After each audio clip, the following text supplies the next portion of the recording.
All righty. Good evening, everybody, and thanks for joining us tonight. So welcome back to Let's Talk About Hanford. It's been a few months since we had our last conversation, and so for tonight's conversation, it's themed the Manhattan Project National Historic Park with our friends and partners over at the National Park Service. And again, my name is Ryan Miller with the Washington Department of Ecology's Nuclear Waste Program. We've been doing, I think, 12 or 13 or 14 of these events now, started back in 2021 during the COVID pandemic to present on some Hanford topics and to interact with the public and hear your questions about different Hanford topics. And so with that, I'll go ahead and I'll kick it over to my colleague, Ana Grisel Alvarez, to go over some housekeeping items, and we'll get right into tonight's topic. Thank you, Ryan. Okay, well, hello. As Ryan said, my name is Ana Alvarez, and I just want to welcome tonight to this conversation. We will be covering the Manhattan Project National Historical Park at Hanford. If you have any questions and or comments, please feel free to put those in the chat box or in the Zoom or Facebook at any time. Today's event will kick off with a presentation by our guest speaker, followed by a live Q&A with all of you. After the presentation, we will enable cameras and microphones for attendees, so please feel free to turn on your camera and ask your questions directly. If you'd rather not do that, please just put your name in the chat box or raise your hand, and we will be answering all your questions. At this time, I also want to remind you that you can put questions or comments in the chat at any time. And we will do our best to answer everything tonight. If we get any questions that are not in tonight's topic, we would ask you to please email us at hanford@eci.wa.gov, and we will be happy to follow up with you. With that, I think that's all I have. And back to you, Ryan. All righty, and I'll be pretty quick. I'm just going to introduce our guest speaker, Rebecca Burghart from the National Park Service. Becky, if you just want to provide just a brief introduction of yourself, and then feel free to get right into your presentation. And thank you so much for joining us tonight. Well, thank you, Ryan, for having me. It's a great opportunity to connect with our community and let folks know what we're doing with the Manhattan Project National Historical Park. As Brian said, I am Becky Burghart. I'm the Hanford Unit Site Manager, and I've been in the Tri-Cities since about 2017, helping stand up this park. So why don't we go ahead and jump into the slides.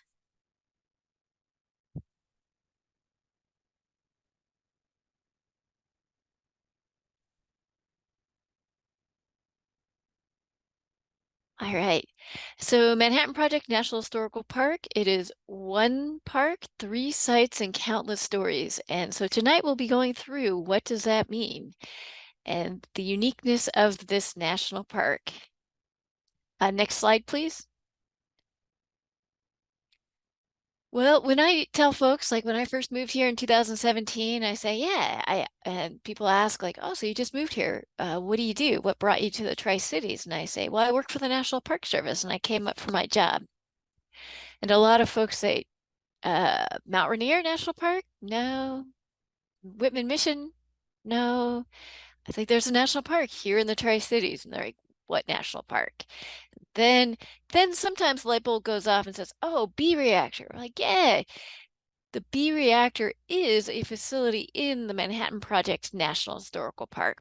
So this evening, we're going to dig into this unique park that shares the transformative history of the Manhattan Project. The Manhattan Project was created the first atomic weapons, which we'll talk about that in a little bit. But so there is a national park right here in the Tri-Cities, and let's learn more about it. So next slide, please. So Manhattan Project National Historical Park was established in 2015 with the to share the sites, stories, and legacies of the Manhattan Project. And we are located in 3 states. So Hanford, Washington, right here in our backyard. Hanford produced the plutonium. The B reactor is the first full-scale nuclear production reactor in the world. It produced the plutonium that, well, the irradiated uranium fuel slugs at the B reactor then went to the T plant for chemical separation to get the plutonium out of the uranium.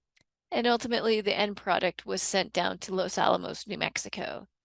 From Oak Ridge, Tennessee, they produced the enriched uranium, plutonium from Hanford, enriched uranium from Oak Ridge, was shipped to Los Alamos, New Mexico, which was the Weapons Research, Design, and Fabrication Center, where they actually developed the first weapons.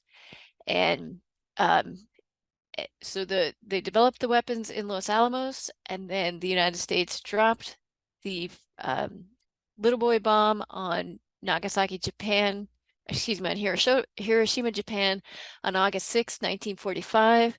And the plutonium-fueled bomb was dropped on Nagasaki, Japan on August 9th, 1945. And that was a world-changing event. It was the first and last time so far that an atomic bomb has been dropped in war. So pretty profound story that forever linked Hanford, Oak Ridge, and Los Alamos together and in the history books. So how do we share this complex story? Next slide, please. Well, Manhattan Project National Historical Park is a co-managed park. It is the only National Park Service that is managed in partnership with the Department of Energy and the National Park Service. The Department of Energy is responsible for access and building preservation and facility management. The National Park Service has a responsibility for sharing this story, so provide interpretation, and we also serve in an advisory role for historic preservation. In this situation, the National Park Service does not own any of the facilities, which is also very unique for national parks. That is the DOE responsibilities. So I'm sure many of you have been out to the B reactor on one of the great tours out there. That is all managed by the Department of Energy. It is their facility, and the tours help provide access to the B reactor out there on site. But what we do is we provide community-based programming. We provide ranger programs in and around the Tri-Cities. Next slide, please. When Congress established the park, they also made it very clear that we were to share all aspects of the Manhattan Project story, not just the science and engineering stories that had been well told for decades after World War II. But this is a very, very complex story that is still very relevant today. So in the spring of 2021, the superintendent prioritized building a more inclusive and comprehensive interpretive strategy for the park. How do we share these multitude of stories, some that are extremely difficult to share?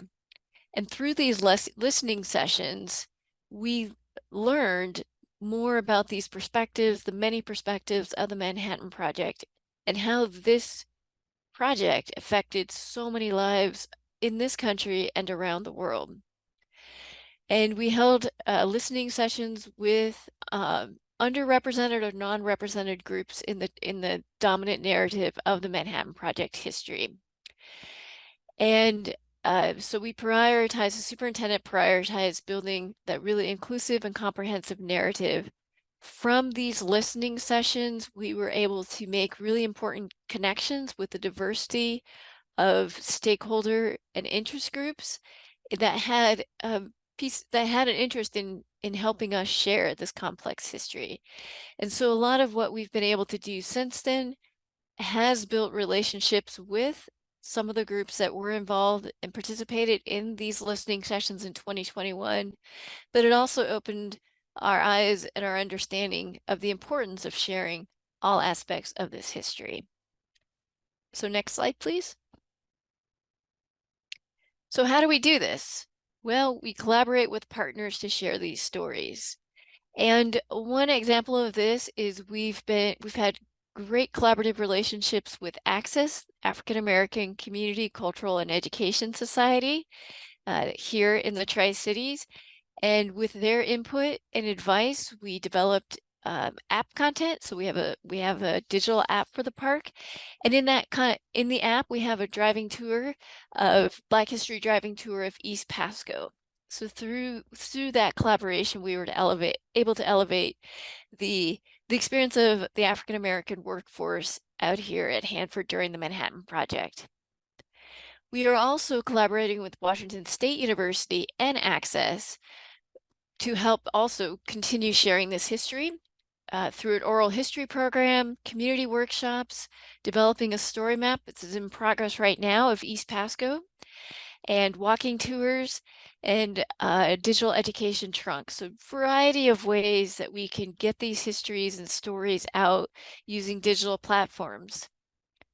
We are also working with Washington State University on a project this year for podcast. We will develop between 8 to 10 podcasts that share a variety of perspectives from the role of women at Hanford during the Manhattan Project to looking at how this community really embraces or grapples with the legacy of plutonium production at Hanford.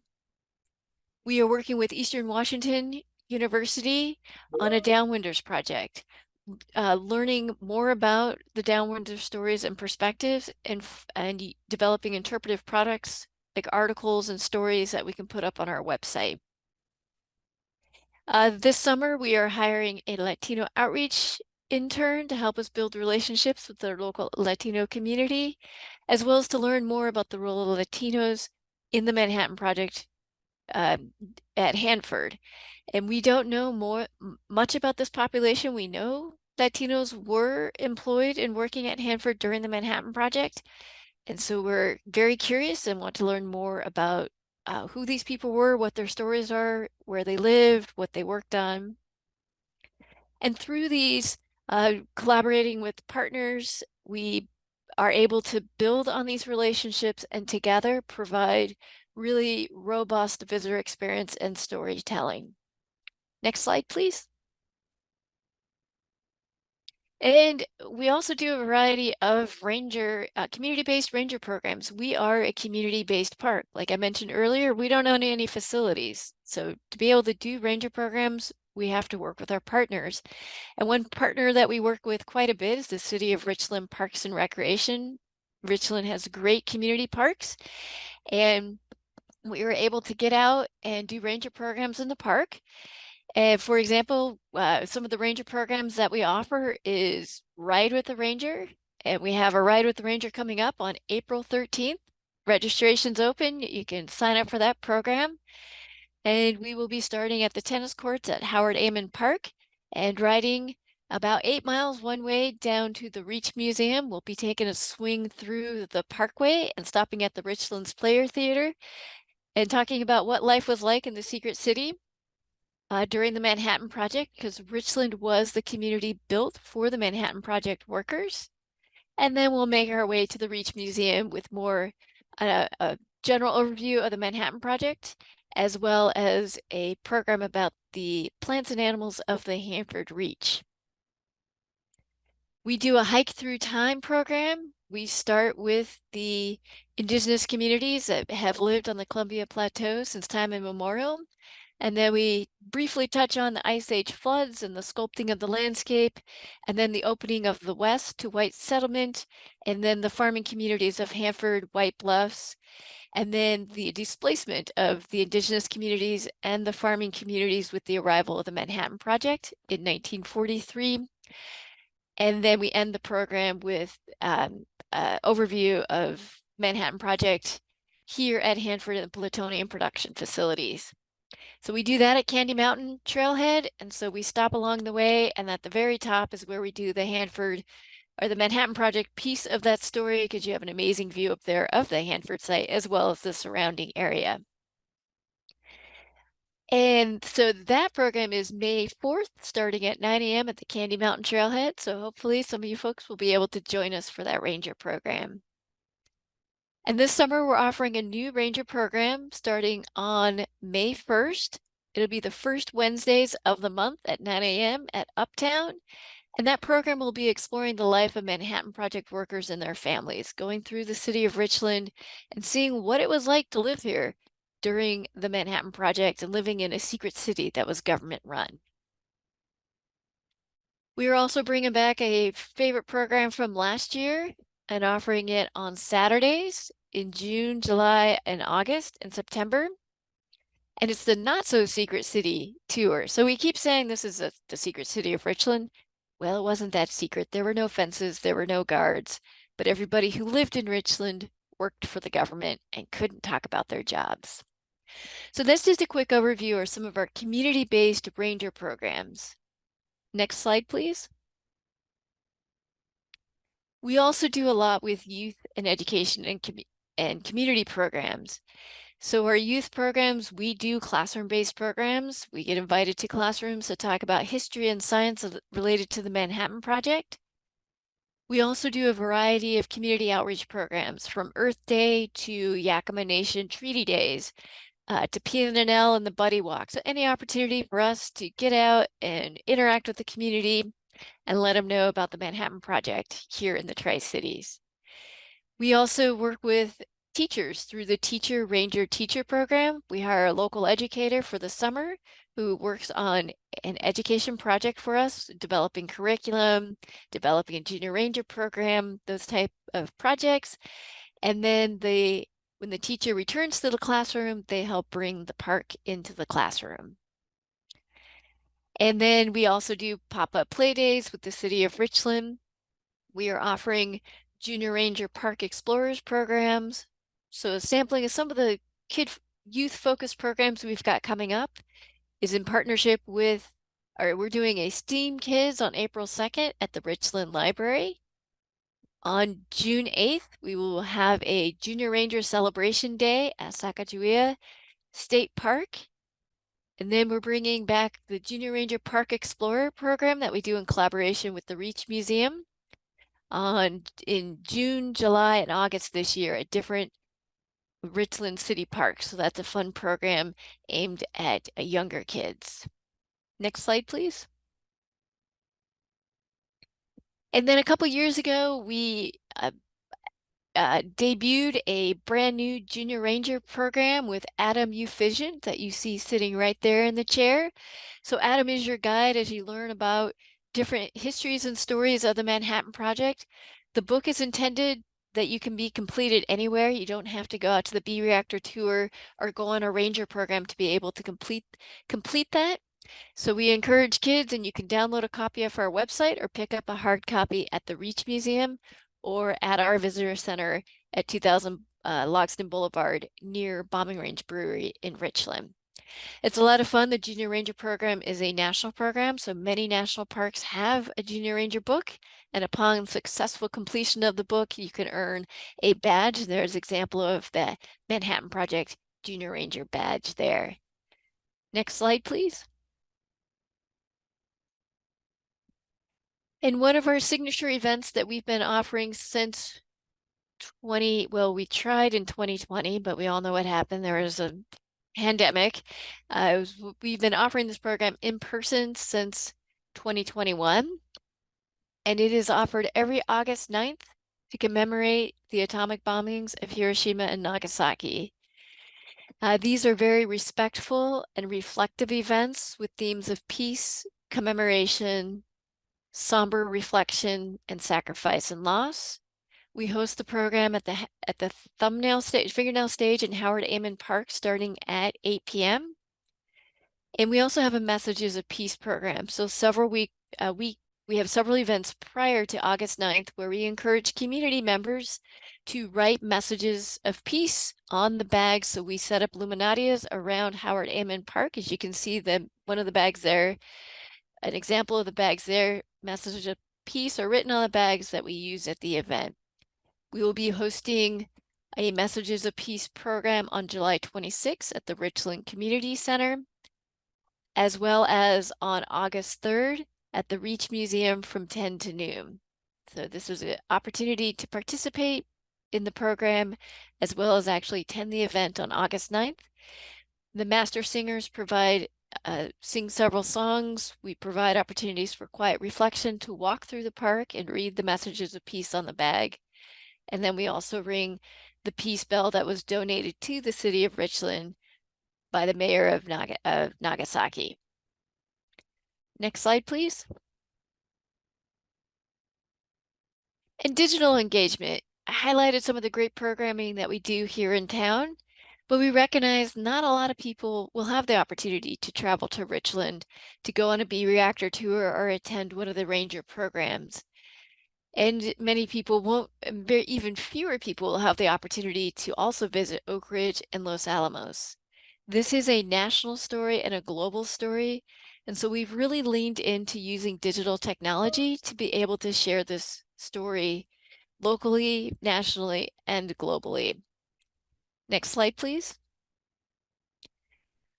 In 2021, we launched our app. So if you go to your favorite app store and search for National Park Service, look for the arrowhead and download the National Park Service app.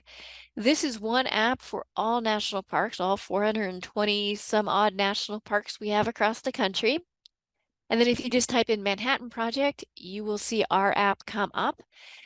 And we have more than 120 places in the park across our 3 communities that relate to the Manhattan Project. Here in the Tri-Cities, there are approximately 40 places that help share the history of the Manhattan Project. That social history that is really important. There is the science and engineering achievements that are phenomenal, and that the B reactor is a great place to learn about those achievements. And the app provides us an opportunity not only to highlight the scientific achievements that happened here, but also the social history. These are average people, just like you and I, living their lives, and they had a really important wartime job.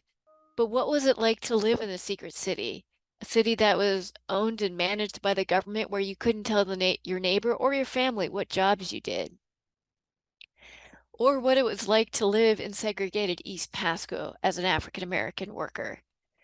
And so we really this app helps bring the social history that is woven into the fabric of our communities alive. You know, if you walk by Frost Me Sweet, that building was one of the original buildings from Richland before the Manhattan Project showed up. It is a long history. And so we touch on that history in the app. There are walking tours, there are things to do. So it's like having your own personal ranger available 24/7. Okay, next slide, please. And our website, we have a lot of great information on our website, and it's really focused on learning and planning. So if you're planning a visit here to Hanford, there's a lot of great tips on tours you can take, like the B Reactor Tour, the Pre-Manhattan Project Tour, or the Ranger programs that we offer. Or if you're planning to go to Oak Ridge or Los Alamos, so a lot of great trip planning information. But there's also really robust information under the Learn section. Resources for teachers, resources for kids, and resources for curious folks of all ages to learn about these many diverse perspectives that I mentioned earlier under the stakeholder engagement workshop. We've worked really hard to provide a diversity of perspectives and storytelling, and many of these stories can be found on our website. Next slide, please. And of course, we're on social media. I hope you all are following us. We're on Facebook, X, formerly known as Twitter, and Instagram. We have a very robust presence there. We post several times a week and sharing a whole diversity of stories. The staff is very creative on stories they share. And so it's a great way to learn about interesting tidbits you didn't know about the Manhattan Project, as well as upcoming events. So if you want to attend the Hike Through Time program or the Not So Secret City program, follow us on social media to stay in touch and learn when these programs are being offered. Next slide, please. And virtual tours. So access to this national park can be tricky. You have to be on a program, a tour. If you want to go out to the B reactor, you have to be on one of those DOE-led tours. And they're only offered certain times of year. It's great access, but if you come here in December, you can't get out to the B reactor. So one way to address that is through virtual tours to provide access to what we call these behind the fence facilities. And so at any time you can take a walkthrough through the B reactor. We also recently published a virtual tour of the T plant. The T plant is not open to the public and will not be open to the public for the very long time, for the foreseeable future. So this is an opportunity to learn about the tea plant, its important role in the plutonium production, and it was just as a phenomenal engineering feat as the B reactor was. So this is an opportunity to learn more about the chemical separations plant. We also have tours of the X-10 reactor from Oak Ridge and Building 9731, where the calutrons were for the, so both of those are some really key facilities in the park, and now you have the opportunity to tour them from the comfort of your home. Next slide, please. And so those are just a few ways where we have ranger programs, we have education programs, we have social media, virtual tours, robust website content. There's a lot of ways to get involved. And a lot of this stuff, we are a very small staff, but we have an amazing volunteer crew that help us with the programs, develop content for social media and the website. So there's a lot of ways to get involved. Come on a program, follow us on social media, volunteer. Maybe if you know a teacher that would be interested in being a teacher ranger teacher with us for a summer, or a younger person who would be interested in being an intern with us and connecting with the Latino, our local Latino community. So there's lots of opportunities to get involved in this community-based park. Next slide, please. And so we are ready to open it up for questions. All right. Well, thank you for the very awesome presentation. It's just you guys do so much stuff, and I don't think a lot of people know just the extent of all the programs and stuff you offer. I know we're starting to get some questions coming into the chat, so I just want to remind everybody, feel free to put your questions into the chat on Zoom or Facebook Live if you're on Facebook at any time, and we'll answer your questions, or if you have any comments, feel free to drop those in. If you also want to turn on your camera and unmute, you're welcome to do that. I will go ahead and change those settings so you guys can turn on your camera and talk to us if you want to. We'd love to talk. And as the questions start coming in, I think we have one, but I'll just start off with a question I had just to give folks more time to ask some questions. But Becky, out of your experience with the Park Service and just the park here so far, has there been an experience that has been one of your favorites, or like one of the most impactful like engagements that you've had with at the public or in an event or something like that? There's been two, and they're kind of hard they're related, so I'll share them both. One, I was fairly new here. It must have been 2018, and we had atomic bombing survivors take a private tour of the B reactor, and I was invited along on that tour.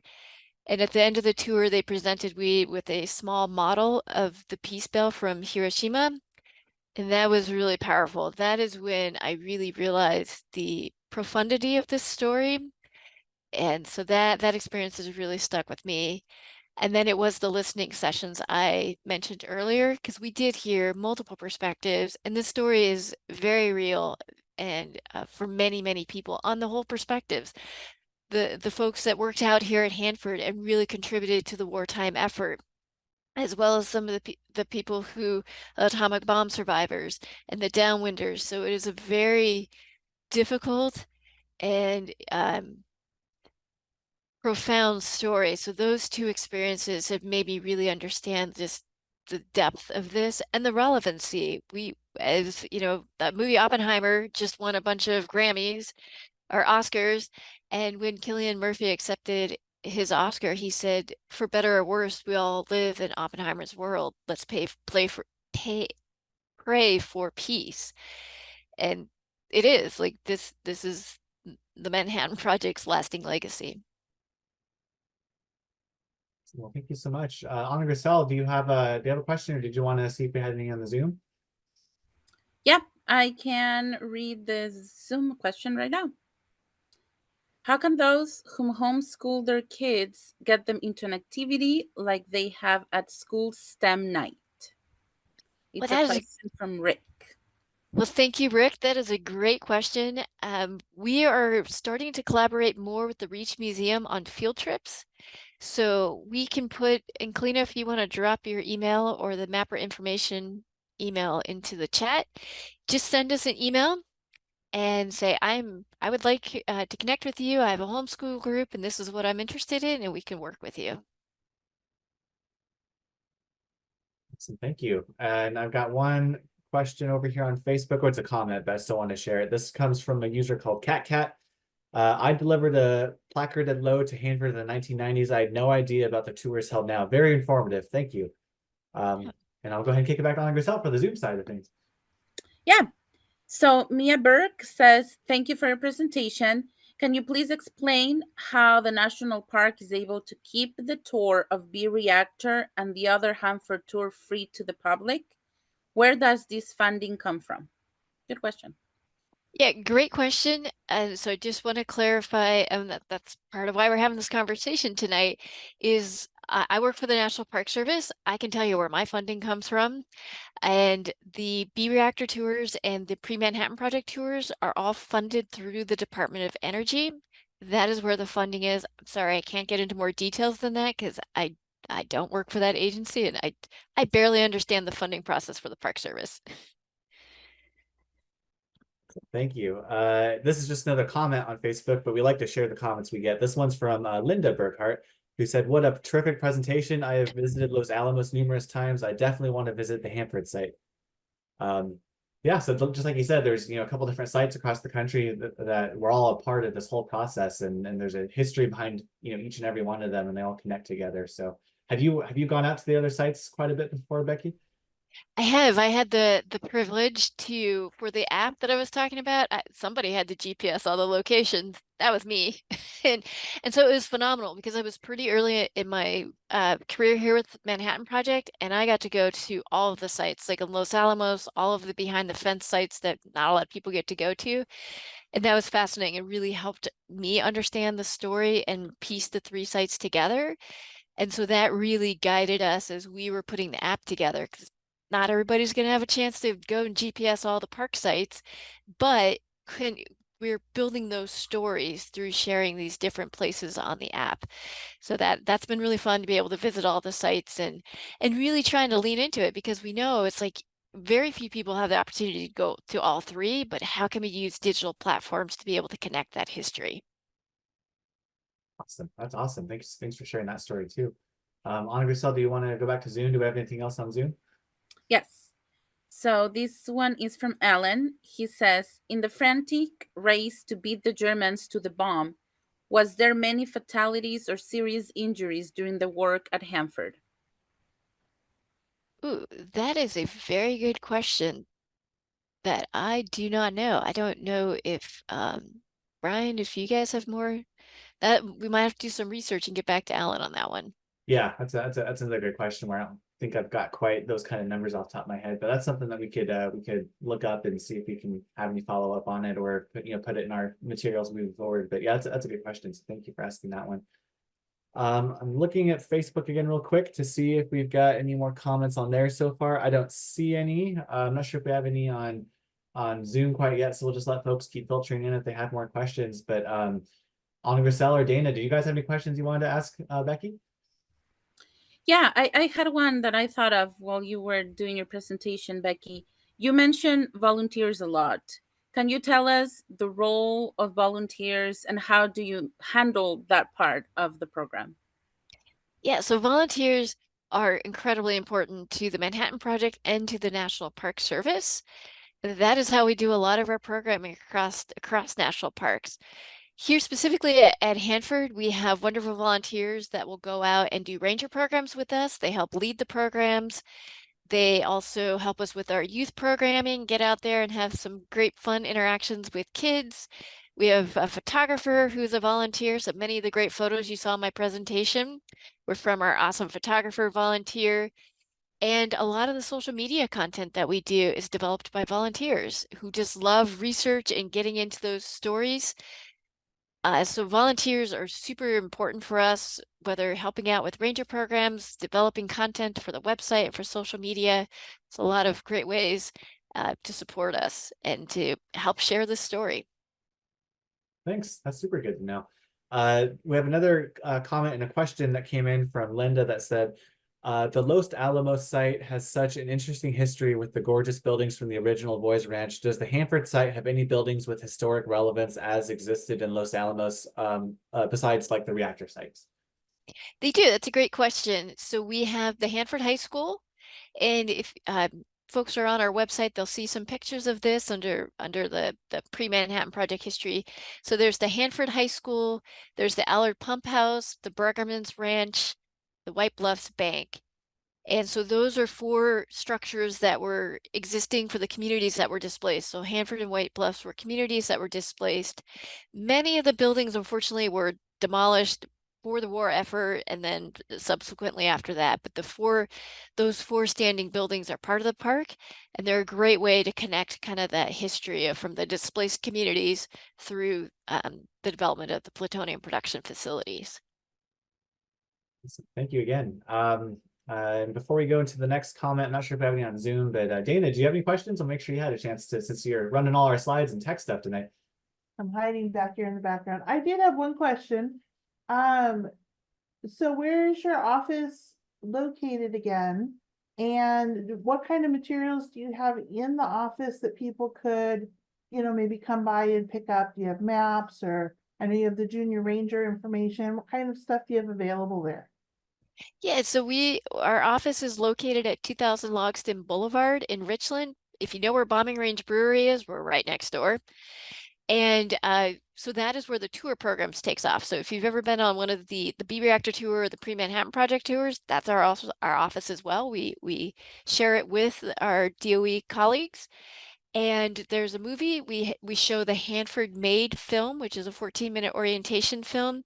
You can also find that film on YouTube and on our website. So you can watch the film.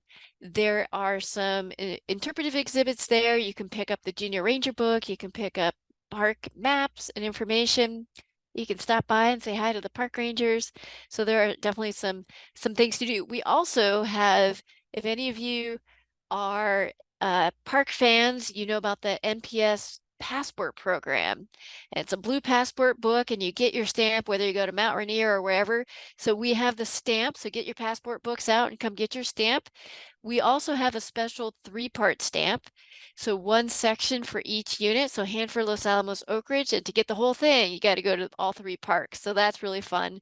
And a lot of folks come in for that passport stamp as well. Awesome. And I think I have one comment on Facebook, and then we'll check in with Anna Grissel on the Zoom side of things. This is a comment from Susan Leckband, and Susan just said, having visited all 3 sites personally, I sure recommend all folks take the virtual tours of each one and go in person if you have the opportunity. Yeah, it sounds like there's a lot of benefits to doing both. And just like you said, there's a lot of resources that you can see on the virtual tours that you wouldn't be able to see in person too. What's one of the things that you've that you kind of covered it, but what's one of the most interesting things that you've seen that isn't available in like one of the in-person tours, Becky? Well, I would say T-Plant was pretty interesting. I knew nothing about it, and the B Reactor Museum Association, they were super helpful. We did it in collaboration with them. I am not, my background is communications, not science and engineering, so it's great to have the science and engineers to help us with this. And it was really neat to just learn more about the T-Plant. And the T-Plant is basically just 3 long hallways. But what happened there and how they had to engineer to make it a safe space to chemically separate the plutonium from the uranium byproducts, and the immense amount of radiation that was given off. That was so fascinating to learn about that and how they engineered that at the same time of coming up with the chemical separations process. So the scientific and the engineering feats are, I mean, they're pretty spectacular at the B reactor, but then you think about they were building the B reactor and the T plant at the same time. Like, just that's pretty profound that there was nothing known about this process. They couldn't just pull off the blueprints and say, oh yep, all right, let's build the T plant like we did last year. This was the first one in the world. So I really enjoyed learning about that. I also liked teasing the subject matter experts. I said, okay, I do not understand that paragraph. Bismuth phosphate method, bring it down. And so it was really fun to like bring it down to a level that is enjoyable for people like you and me, can go in there, can learn about, the basics of the science of what happened in there. So that was a really fun project. And to be able to, you can tour X10 at Oak Ridge, because B reactor and B reactor is much larger than X10. But it was like the stepping stone. So, the evolution from the Chicago Pile 1 to X10 to B reactor. And now you can kind of be on your computer looking at both of those at the same time that you really can't do in real time because one is in Oak Ridge and one's in Hanford. So those two virtual tours have been really fun, and we're hoping to build out more. We're working with our Los Alamos colleagues to get some of the Los Alamos sites up as well. Awesome. That's awesome. Yeah, I agree. The just the facilities, there's just massive in size, like T plant you're talking about. It's super, super long. They call them like the ancient Queen Marys. They're super tall and they go into the ground. So just the scale of them is just something crazy too. On Grisel, do we have any more on Zoom? Yes, we got one more from Mia Burke. She says, you mentioned the hike through time up Candy Mountain, which sounds like so much fun. How often do you hold those? Also, do you hold any hikes in the White Bluffs area? Oh, great questions. So we offer, and then Kalina, if you want to drop into the chat the link to our Ranger Programs page. We offer it twice a year in May and October. So we've got the May 4th one coming up. We try to avoid the really hot months of the year and the really cold months. So twice a year, May through October. It's a great program, and we hope folks come out for that. And we do not offer any programs at the White Bluffs area. Maybe we can work with the Fish and Wildlife and see if we could come up with something out there, because that's also a beautiful area. Thank you. And we have one more comment that came in on Facebook. This one's from Sarah Moore, and Sarah just asked, what is your favorite part of your job? Oh, there's a lot, but what I really enjoy working with is our partners. Just working from our university partners to our city partners, like the City of Richland Parks and Rec, to even the Washington Department of Ecology. And that's really fun and pretty unique about my job. A lot of parks are they're self-managed cities. You know, you drive through the entrance gate and there's the park experience. That's not Manhattan Project. You drive through our communities. Our communities are the parks, and that's what I really enjoy, is that this is a community-based park. There are a lot of people who have interest and ownership of the story and be able to work with them and provide a platform. Like, I manage a website and an app.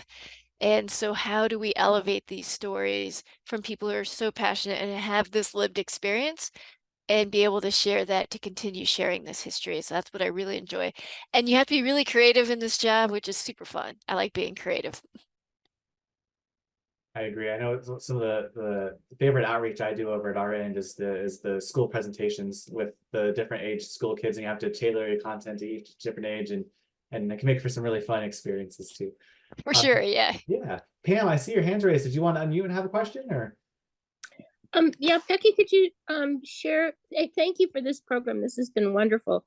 Can you share with people a little bit about information you share about the folks who lived on the Hanford site before their farms were taken, and a little bit of history about the two communities along the Columbia River? Sure. Yeah. Thanks, Pam.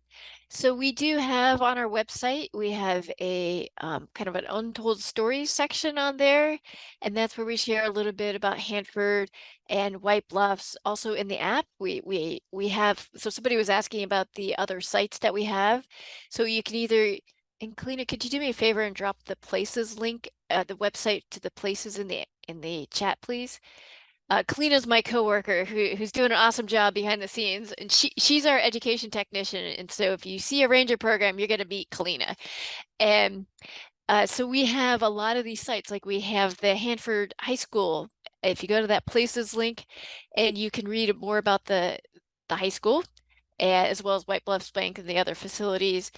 So we really try to share this history because it's a continuum. You know, the story didn't start in 1943. It started since time immemorial with the original inhabitants of the Columbia Basin, all the way through the opening of the West and by white settlers, and then those settlers building the farms, you know, developing the farms, building the communities of White Bluffs and Hanford, and then the arrival of the government for developing the Manhattan, you know, the Hanford site, and displacing those communities. So when we're sharing the story, we're not isolating it at a point of time. Like, okay, we talk about the Manhattan Project, 1942 and to 1946. It's longitudinal, and we do touch on some of those legacies that still go on today. active mission, that's all DOE, that is still what they're doing, but we understand that it's just not a glimpse in time. And so we, like Pam mentioned, we really do try to talk about that, the prehistory before the arrival of the project. Thanks. And Pam, did you have any other questions, or did that answer your question? No, I just thought it would be interesting to share that with the people participating. Thank you. Okay, thank you, Pam, Yeah, so much. thank you. I'm not sure if we have any others on Facebook. Let me check real quick. So we'll go ahead real quick and we'll do our last call for questions for those on both Zoom and Facebook. Feel free to put any questions you have in the chat, and we'll this is last call for questions since I think we're kind of winding down here. But please feel free to ask anything else you have for Becky, and I'm thinking on Grisel, Dana, do you guys have any other questions you wanted to ask while we're just waiting for that last call for questions? I did have one more question. So you talk about, obviously the World War II. Do you have anything that you cover the Cold War? Does that part of the project of the Project Park mission? That's a great question, because we recognize that Hanford's heyday was really the Cold War. They produced 80% or 90% of the plutonium for the Cold War nuclear arsenal. When Congress established us, they did really say, you talk about the sites, stories, and legacies of the Manhattan Project. So as a legacy, we touch on the Cold War. We can't ignore that piece of the story, but we don't dive deep into that. There has been a resources study done by the Park Service, which is the first step in consideration of creating a national park. Now I'm saying first step. This is not saying they're going to create this park, because the resources study for Manhattan Project was done in the early 2000s, and the park was established in 2015. So this is a long-term project, process. But they are doing a resources study on potentially developing a Cold War park, a national park. And I would imagine it'd be structured similar to our park, because there are so many Cold War sites around the country, just like Manhattan Project sites. So we don't go to it into too great of detail, but we definitely acknowledge that it is a legacy of the Manhattan Project. So thanks for the question, Dana. I'll check in on Facebook one more time. I think I saw a couple more comments come in. So we've had one comment from the B-Reactor Museum Association that just said thank you for the presentation. So another kudos to you for the great presentation you did tonight. And then a comment from Cat that said, I've read several books about physicists. Are there any books you could recommend about Hanford and the other sites? For Hanford, Steve Olson's book, and I just blanked on it, The Apocalypse Factory, that came out in 2020, 21, and it's specific about Hanford. He does a very good job of sharing kind of the bigger picture of the Manhattan Project and then really funneling it down to Hanford. And he is a science writer. His very easy conversational writing style I found really great and easy. On the social history side, there is, now I don't have the books right in front of me, but they're written by Robert Franklin. And so the local, we were just talking about Robert Franklin. So some of his books, I'm put on the spot. I can follow up. But he did one on Nowhere to Remember, which is about the White Bluffs and Hanford communities, and Race in the Tri-Cities. That's not the exact title, but he talks about the civil rights struggle following the Manhattan Project that took place here in the Tri-Cities. And both of those books are very good to understand more of the social history constructs, from the displacement of the settler communities to the civil rights struggle that kind of bookends the Manhattan Project piece of the story. So those are some of my favorite books on Hanford. And then some good Manhattan Project books is that, well, there's the Richard Rhodes book that's pretty big, but it's very technical, but it's a great reference. And then the Oppenheimer book that was kind of the basis of the movie. I'm blanking on the title of that one as well, but that also is Colleen, I don't know if you remember the title of that book, but it's the book that Christopher Nolan had read and then was inspired to create the Oppenheimer movie. I thought that was a very good read as well. I've read a lot of really good ones. William Hill's book on Hanford is very good as well. It's an easy read. It's a really good introductory to the Manhattan Project at Hanford. Okay, and I think we had both Nia on Zoom and the B Reactor Museum Association on Facebook say that title, that one book that you were talking about from Robert Franklin, was The Echoes of Exclusion and Thank you. Yeah, and then we had another comment that said it was the same as the Richard Rhodes book you mentioned from Linda. Linda said The Making of the Atomic Bomb is a very good read. Okay, thanks all, because man, I wasn't expecting that book question. There are a lot of great books, but those are some of my favorites. So, and I'm glad people could remember the titles. Just because Absolutely. I couldn't remember the titles didn't mean I didn't enjoy the book. And then we had Kalina dropped in chat the name of that one, like you said, American Prometheus, and there was that comment was also made on Facebook by somebody else. And then Susan Luckband said Professor Shannon Cram has a relatively new book called Unmaking the Bomb about Hanford cleanup as well. That's another good resource if anybody's interested in that book. So I love the book club we're forming. So thanks everybody for all the great Yeah. suggestions. Yeah. Awesome. Anna Grissel, did we have any other Zoom questions that we might have missed? No more Zoom questions. Same, just the titles for the books that you shared before, but no more questions. Okay. All right. I think we've rounded out our questions on Facebook. We did get a couple comments from Sarah and Brittany that both thank you for your presentation. And I think that catches us up on all the comments and questions. But Becky, before we go ahead and move and have Anna Grissel start closing us out, did you have any closing thoughts or comments from the event tonight? Any perspectives or anything you want to share? Yeah, this has been great. It's a fun opportunity to really share kind of what we do. It's kind of different. It's not a ranger program. It's not, it's not a history program, something like that, but what we do in the community. And our success depends on the community involvement, partnering with like Department of Ecology to present programs. And so this has been really great. We really appreciate the opportunity. I also want to put a plug in with our academic partners, so Washington State University, Tri-Cities, as well as Eastern Washington University.